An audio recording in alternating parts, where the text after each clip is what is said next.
giving you another perspective, a cleaner, more concise. Because sometimes, with songs, like you can get so wrapped up in like the melodies and how beautiful things sound. I think Right.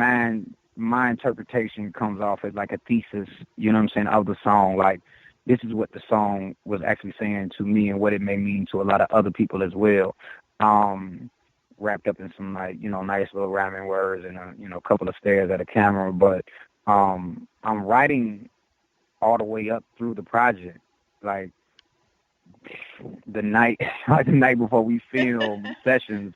I'm writing all the way through filming and stuff like that. You know what I'm saying? Like Wow. I give each day, I give each song like a day because I like to take everything. That's not because I'm procrastinating, obviously, because I've sat with these songs forever, but it's because I like to take everything I've experienced up until that day, up until that time, and then kind of pour it out into the page. Because I mean, I might fool around and feel something, that relates to that love and hate track. Hmm. And if I wrote the song in like, if I wrote the piece in like November, but like I ain't filming until like January, then it's like I kind of missed that moment. You know what I'm saying? Because I jumped the gun a little bit. You know what I'm saying? And plus I know how good my memory is. I'm fine as far as like having it down and stuff. So I try to keep everything up until that point and then let it out. I was gonna say you just talked about how good your memory is. I was gonna say for the live shows, that's a lot to memorize as far as your spoken word goes. I mean, I know people get up and sing songs, that are probably longer, but to have those different pieces, at only you have to Yeah, remember when to come in, which piece you're yeah. doing. Does it ever become cumbersome to kind of remember that all or remember all of your cues, when it comes to doing the live show? Well, you know what's crazy? Sometimes, man, I think after a while, sometimes you realize you built for something. You know what I'm saying? Hmm. And it's been some moments in my life where it's just kind of let me know this is what I was meant to do. And that's not even like some like corny like No, not maxim at that all. people just kind of throw out there. Like that's for real. Like how I felt. Like it's been situations. Like I'll give you an instance. For the John Legend show. I Mm-hmm. had right before that I had because of how busy my schedule was, right before that I was the day before I was in New York and I had to perform and I had to write this like piece for this corporate event and I had to like research their company and all this stuff that it took up a lot of my time or whatever. And I had to, memorize that and all that. Woo doo doo. So I killed that up there, and I told them they wanted me to hang out, and I was like, well, I can't because I have to go to my room and I have to memorize 14 poems for this show tomorrow. Right. So I go to my room, I'm memorizing. I get on the airplane, I get in my car, I'm memorizing the rest of them. I'm sitting in my car like a couple of hours before the show, memorizing, locking down, a couple of other ones before. And in a span of maybe, that night to the time for the show, that's when I had memorized all 14 of those poems. And that's Wow. and that may sound like whatever, but if you think about like you said, the time of the things, you also had to like pseudo host that show. Mm-hmm. So it's all kind of different things going on in my mind, and 14 poems is a lot of words. That You know is what a I'm lot of saying? words. So, like, yeah, and even with songs, sometimes, if you when you look at lyrics and stuff like that, like sometimes people like songs be seeming long, but like the verses, because of how people hold out notes and different things like that, Right. Right. is not as many words as you may think. Like Right. these be a lot of words. You know what I Yeah, mean? that So like, every time I see your live show here, that's one of the first things that crosses my mind all the time. I'm like, doesn't he ever forget his own poem? Like I know that I would. I know that I I don't would. know, man. Like it's just I don't know. I think even if you don't, think whatever about my work or whatever. If it's one thing that I feel like you should at least be like, damn, it should be that like, man, it really is like, oh my God, that's crazy. Like that's a lot of words. You know what Mhm. I'm saying? Like Yeah. if it's anything, But Right. that is and it's not cumbersome per se. It's actually, sometimes it can be kind of daunting. Like sometimes it makes me physically sleepy when I know like and I gotta, get to that. But like, it's so rewarding. Like at the end, like you're like, man, look at what you accomplished, bro. Like you can really, like some of the first times it happened or whatever. Like I was like, ooh, I wonder how I'm gonna get through this. I hope I can. And then like you do it, and you're like, boy, you a G. Like this what you supposed to be doing, dog. Like you ain't no need to question it no more, man. Like go ahead and put it on your resume. This is who you are. This is what you do. Well, let's go ahead and check out another one of your songs.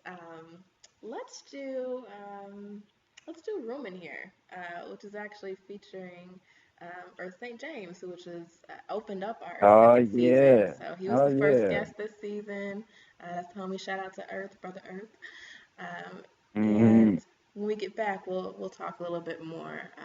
Kind of want to get into a little bit more about some other stuff, that you are involved in. Yeah. Yeah, because you do a lot, and that was kind of like daunting for me, like planning for the interview. I was just like, what am I going to talk about? There's so much to talk about. I only have an hour.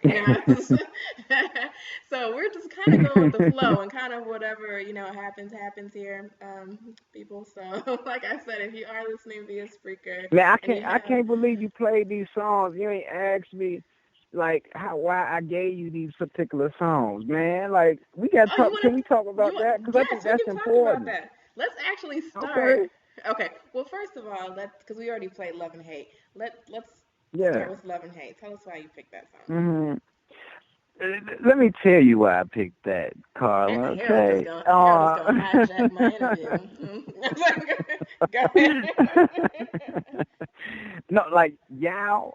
I tell him this all the time. Like I don't have favorites like in like just in like life. Like people be like, I got a favorite food, favorite color. Like I'm just not really one of them persons. Like I Yeah. just really like to like experience things all the Mhm. time. So like, Mhm.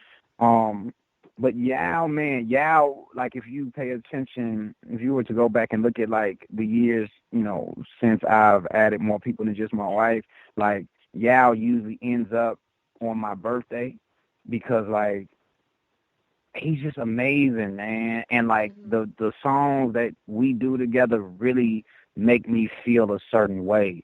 And that night when we recorded it, when I heard it, I knew I originally wanted y'all to do Folding Clothes by J. Cole. And he was like, I can't really hear it. You know what I'm saying? I was like, Mhm. okay. Because I wanted to feel it. I wanted to go a totally different feel on it. Like I love that song, and I thought Yao being like a real singer would like take it to a different, but he wasn't hearing it. And sometimes it be like that. Sometimes they can't hear what I'm hearing, and that's okay. So like we went that route, and I immediately knew when I heard Love and Hate, um I wanted it to feel like a Negro spiritual. And one of the most amazing things is now that people have been with me so long and stuff like that, like what I think something that people don't know, like a lot of times I be arranging a lot of this music. So like I'm not just spoken word. I really be like in this. You know what I'm saying? Right. Like I'm Mhm. I'm musical and everything like that. And like Mhm.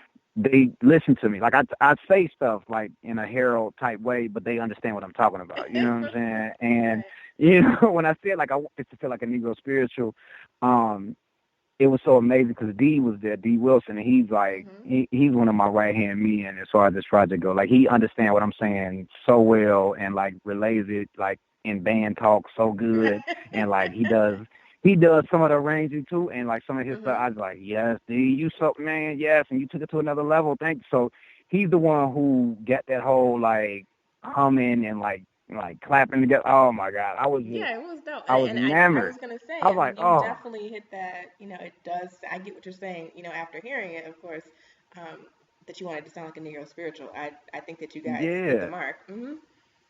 Because Yes, nobody, that's no, what's up. who can do it like Yao? You know what I'm Nobody. saying? Like nobody can do that like him, and Mhm. I think it pulls on your emotions so hard. Like, and the song itself, when you listen to it, in its original version, is like I think it's just a very emotional song. But I think the way Yao does it and how Yao can pull from a certain place, I just think it just takes you to a whole nother. In my opinion, I think it's the most emotional song um, of this year, and I just Mhm. loved it so much. And I thought my piece, I was really impressed with, the dynamics of my piece, and the intricacies of it.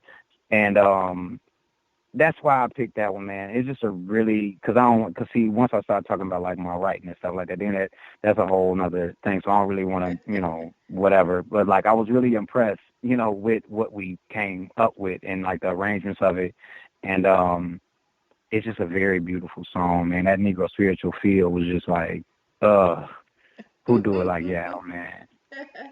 Yeah, I actually I don't know if you're familiar with Mojo's Pen at UIC. They're open mic. Yeah. I've featured there before a few times. Yeah, so that's actually where I first heard yeah back when we were in undergrad. I won't say how many years ago, but it was some years ago. Hmm. And he actually Hmm. sang one of my favorite Donny Hathaway songs. And I usually don't like to hear people do Donny Hathaway songs because I feel such a certain way about Donny Hathaway and his voice. I kind of sound like people to try. Hmm. But he Yeah. actually No, I sang feel that you. song like Oh almost yeah. better than I felt better about it the way he sang it even than when Donnie sang it, and that like Dude, cause never happens. he brings it. He brings it.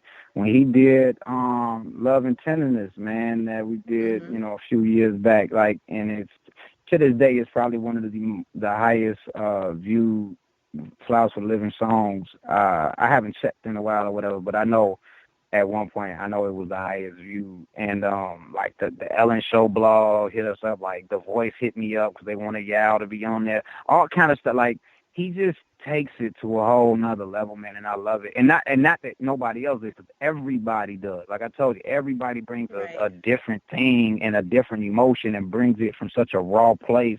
Absolutely. Um, but I think he has that the antiquity of his voice is just like, I don't know. I don't know. I don't know. It's amazing to me. Can't explain it. Well, I will say this because it's already 9:12, so I already know that we're gonna go over time. So if it's okay with Mm. you, because I ain't got nothing else to do, if you want to stay a few minutes longer, past the hour, if you're available to, we can keep talking. Because I definitely don't want Okay. to, I definitely want to make sure that you're talking about everything that you want to talk about, and I'm sure the listeners will not mind at all. So if we go over a few minutes past, the 8:30 mark, that's fine by me. Are you cool with that? I'm here. I'm good. It's raining. I ain't going nowhere. I'm good. Okay, good. Then we're good. So before then, we play.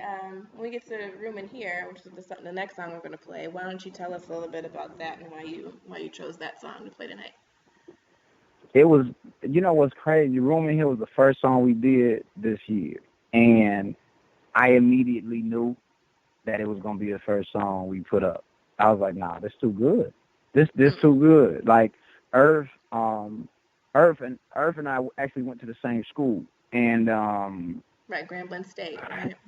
yeah, Hmm. and I love the showman that he is. Yeah. Hmm. Um, I think that Earth is one of those people, when you see him perform, you know for a fact it was him. It's never a question like, oh, what was his name? Who was? No, when you see Earth, you know you saw Earth. He has a Right. certain energy and a certain vibe about him that's undeniable and unquestionable. You know what I'm saying? And it's Hmm. so funny because like when we was filming, um, he had did a take where he says, and you probably don't even pay it no mind, but at the beginning of the song, when the background singers who are beyond amazing, and I'm so glad they were heard more this year. But Hmm. when he comes in with them, he says this one line. He says, "Sing with me now," and the way he says it is so earth. And he Yeah. had did a take without saying it, and I was like, "Hey, we gotta We gotta film put that again." back in. He's like, "What happened?" I was like, "Cause you got to say that line." He's like, Hmm. "Oh," I was like, "No, cause that's you, and that's what we came for, you know what I'm saying?" And Right. it's just Right. like, it's little stuff like that, little idiosyncrasies about Earth that like nobody else does or has or can get away with, but he does it so him like that it's just like, oh, this is so cool, and like he brings a certain feel that, and it's a certain like southern feel. Um, it's like this southern gentleman type, like Yeah. it's almost as if like a southern gentleman from like a Charleston type style home that was sitting on a wraparound porch with a mason jar of lemonade if he decided to like get up and just start singing with a band. That's what it feels like to me. You know what I'm saying? Mm-hmm. Like every time I hear him, that's kind of what I'm imagining. And the way in which he did it and the way in which we flipped it, and then it went into that like reggae type